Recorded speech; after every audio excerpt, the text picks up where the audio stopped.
রাজশাহী বিজ্ঞান ও প্রযুক্তি বিশ্ববিদ্যালয়ের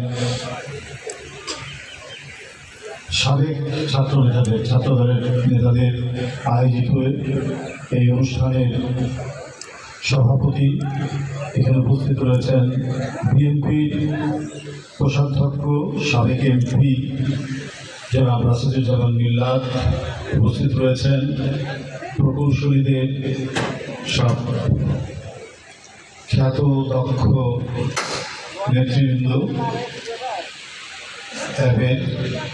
এবং এখানে উপস্থিত প্রকৌশলী ভাই বোনেরা সকলকে আন্তরিক ধন্যবাদ জানাচ্ছি। বেশি কথা বলার নেই।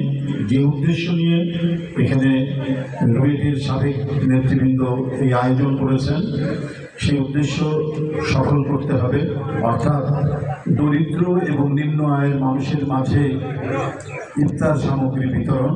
আমরা সেই অনুষ্ঠানে চলে যাব।